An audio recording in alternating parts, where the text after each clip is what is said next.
would you say him falling off that time was basically why you guys fell out, or what was it that led to you not really working with him as much? Yep, that's why we started falling out, because I started building my family, you feel me? And then I can't go on the road with you and do what I did, because at first, nigga, I was your tour manager, nigga, I'm your fucking assistant, nigga, I'll do whatever for you. You know what I'm saying? At first, I was that.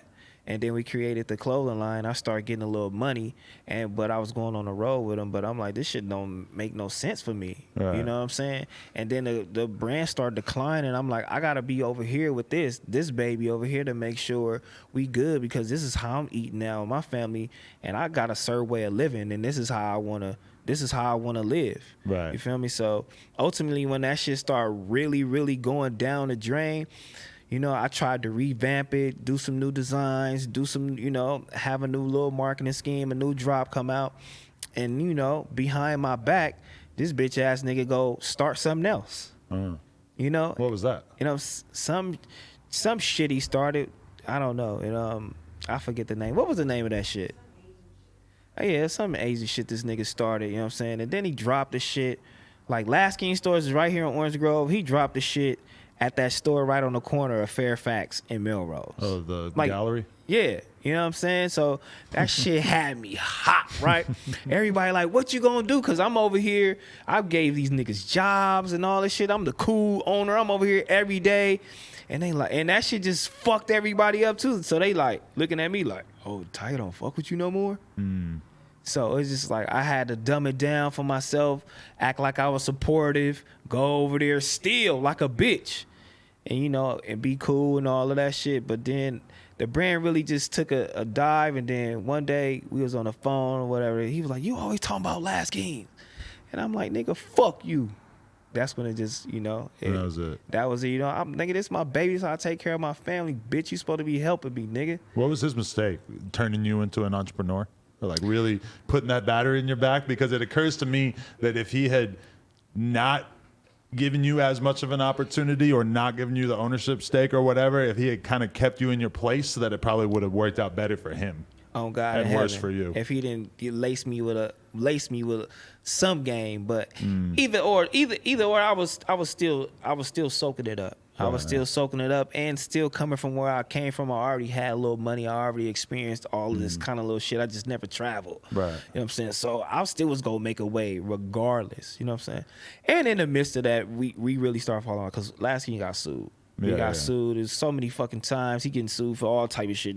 Niggas taking cars, Last Kings, everybody want the shit. I'm like, damn, we gonna go down the drain. I'm like, man, our Last King shit gotta, you know, what we doing? And he was like, why you always talking about Last Kings, nigga? Damn, I'm trying to do something else. I'm like, nigga, fuck you. And, you know, that was my last little conversation. But it's interesting, too, because now I feel like it's so normal to, like, meet a dope girl, start a relationship, and then basically start businesses or start doing stuff publicly together. Like, when did that start to click in your head? Like, oh, this is not just a girl that I'm in a relationship with. This is like, we could like build something out of this together. That shit clicked in my head way before she was booming. You know what I'm saying? Well, it clicked in my head when one day she told me, because she used to hang around Chyna. It's me, her, Chyna, all the whole little shit. And she really wasn't her. She wasn't Heather back then. She wasn't Heather Sanders. Right. You know what I'm saying? Like, she was just like the bitch that's hanging with Tyga girlfriend. Right. You know what I'm saying? Like, so we had to build that. And one day we was at the studio and she came out. She was like, I just want something on my own. And she dropped a tear, and I was like, you want something like, on your own? Yeah, fuck it, let's do it. Same thing, you know what I'm saying? Me and you, let's do it. That's just really how it happened, you know what I'm saying? That's crazy. She said that, nigga, and we made that shit happen, and look where we at. That's crazy. God.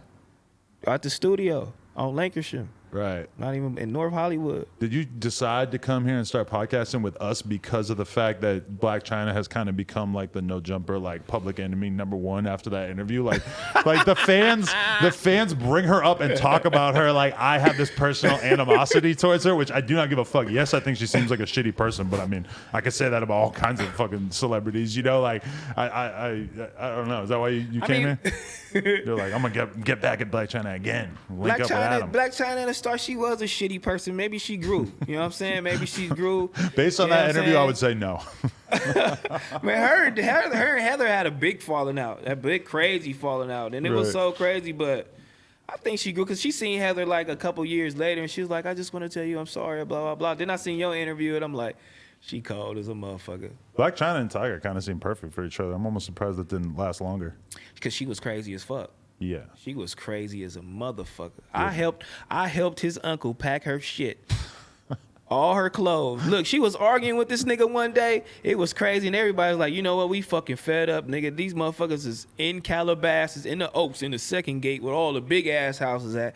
Police every motherfucking where. This nigga run into my house, packed in bags, sleeping at my house and shit when they get into it, right? And we like, you know what? This shit is, the next argument is over. And then he called us, and he was like, the bitch broke my BET award. She threw it against the wall or whatever. It's going crazy. Man, I got a couple scratches on my leg or whatever. So we know what the fuck that mean. We like, all right, cool. So we go over there, we shoot over there, and we listen, and me and Uncle look at each other. We like, oh no, we finna force the nigga to do it. Right. So we packing her shit, nigga, in hockey bags. We put her in her fucking G-Wagon at the time. She ain't even paying attention to us, and she go in the room and she look. She like, oh, that's how it is, nigga. And she got in her G-Wagon, nigga. They ain't been together since. What a shame. Oh, God in heaven, she was crazy. But probably she changed. You know what I'm saying? Shout out to Chyna. She probably changed. Yeah. She probably changed. I fuck with her. Anything could change. I mean, she was honestly probably like the least likable person that I've ever had in here, like to do an interview with, both on camera and off camera. So from my perspective, if she has changed, she must have been really whack before, because she was whack as fuck when she came in here. I'm just gonna be real. She was wild as a mother, bruh. She was doing mad coke back then? Bruh, I don't know what you was doing back then, nigga, but I'm gonna tell you this one motherfucking incident, you know what I'm saying? You need to hear this, nigga, if you ever listen to this shit. You had us in Germany all the way fucked all the way up, bruh. She was arguing with Tyga on the bus. She storms out the room, asshole naked. Boom. Oh, people like, ah! She look crazy. She look crazy. You know what I'm saying? She was always naked though. That's the crazy part. Like I see her naked all the time. Like it was just regular. Like really? She crazy. Like yeah, wow.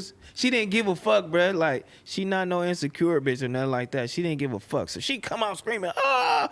We at a gas station. We like whatever. She having one of her episodes. They fighting or whatever the case may be. Mm-hmm. Boom, they fighting, and we look out the window. The damn Germany police over there. I don't know what you call these niggas over there, but the police. We know it's the police. We see the lights on the thing. I'm like, if she get loud, it's gonna get crazy. The bus driver getting scared.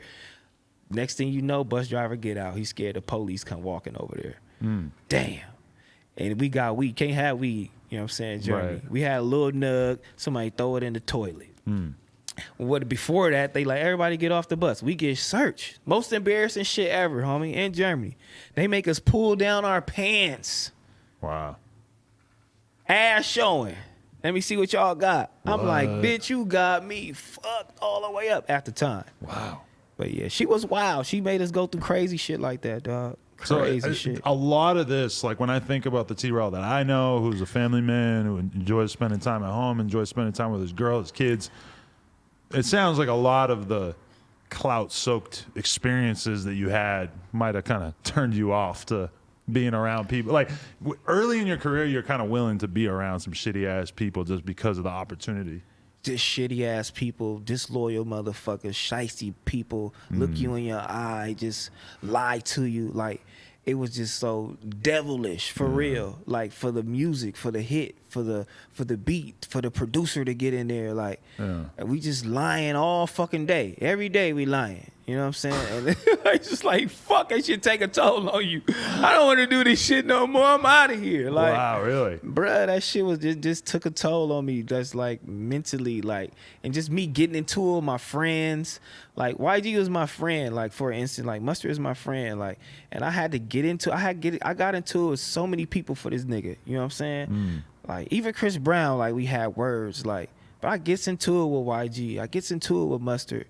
And me and YG see each other one day at Q show, like, and we face to face, like we damn near hate each other. Cause at the time, you know, YG, like, nigga, you getting all this clout off of me, nigga. My street credibility, you ain't sharing all these hits and the money or whatever case may be. But niggas didn't know either. But YG was throwing shots, nigga, back then. So I'm on YG head, like, oh nigga, I'm trying to be the tough guy or whatever. YG's a really good sneak disser.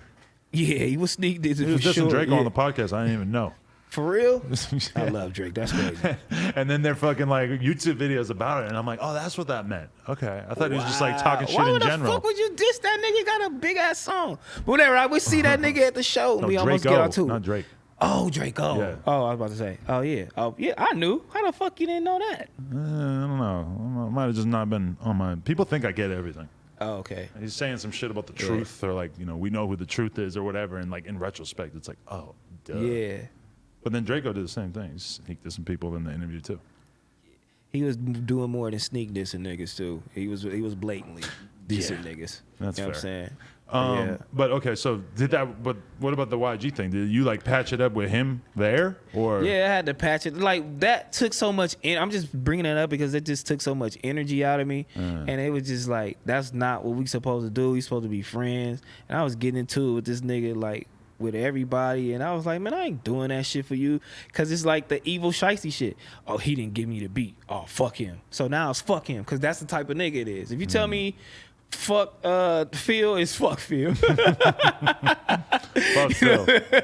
Like if you say some shit like that, that's what type of nigga I was. So like, oh, he didn't give me the beat, or he didn't give me the song, or he didn't give me the verse. Like, so we don't like these niggas. So we don't like nobody in the industry. You know what I'm saying? So I was on that type of time with that nigga, and on that type of times with YG, and it just at that point when I was looking, I was like, this shit is like, I'm like, it's getting out of hand. I don't want to do this shit no more.